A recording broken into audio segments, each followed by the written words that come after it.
Channel को like share subscribe जरूर कीजिएगा। नीरज और सौम्या का तलाक हो गया था। तलाक के बाद नीरज अपने घर और सौम्या अपने भाई के घर गई थी।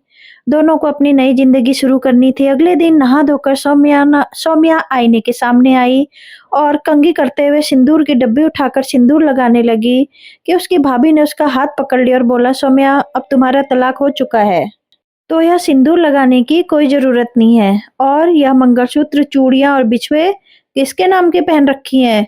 अब तुम्हें मायके में ही रहना है तो सादगी से रहो, क्योंकि अब तुम किसी की पत्नी नहीं हो। और जब कोई तुम्हारा पति ही नहीं है तो यह सुहाग की निशानियां पहनकर क्या करोगी?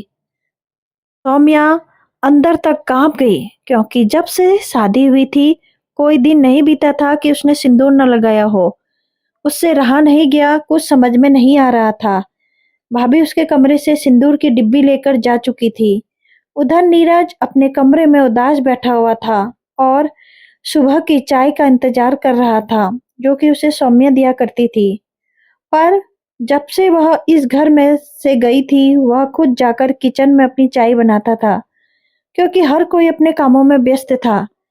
नीरज चाय बनाने के लिए किचन की तरफ जा ही रहा था कि घरवालों की बातें सुनी। चलो अच्छा हुआ वह भला नीरज के सर से टली। इस घर की मालकिन समझती थी खुद को, निकाल दिया ना उसे नीरज की जिंदगी से। अब नीरज के लिए कोई अच्छी लड़की देखेंगे और जल्दी से नीरज का घर बसा देंगे, जो हमारे हिसाब से इस घर को रखेगी, ना कि खुद को इस घर की मालकिन समझेगी। नीरज सौम्या से बहुत प्यार करता था और उसकी जगह किसी को नहीं दे सकता था। अपनी दूसरी शादी की बात सुनकर परेशान हो गया।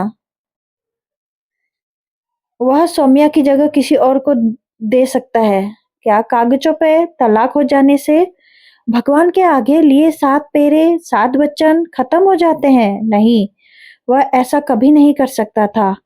उधर सौम्या भी दौड़कर अपनी भाभी के रूम में गई और उनसे अपनी सिंदूर की डिब्बी छीनते हुए बोली, भाभी मैं एक सुहागन हूँ।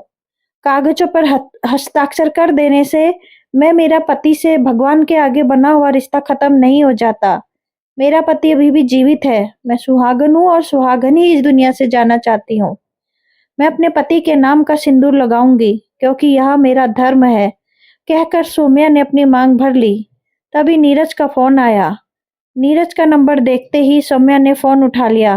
नीरज से बोला, मैं तुम्हारी जगह पर अपनी जिंदगी में किसी और को देख सकता कभी भी नहीं हो। सौम्या ने बोला, हाँ नीरज, मैं तो सोच भी नहीं सकती कि मैं किसी दिन तुम्हारे नाम का सिंदूर ना लगाऊं।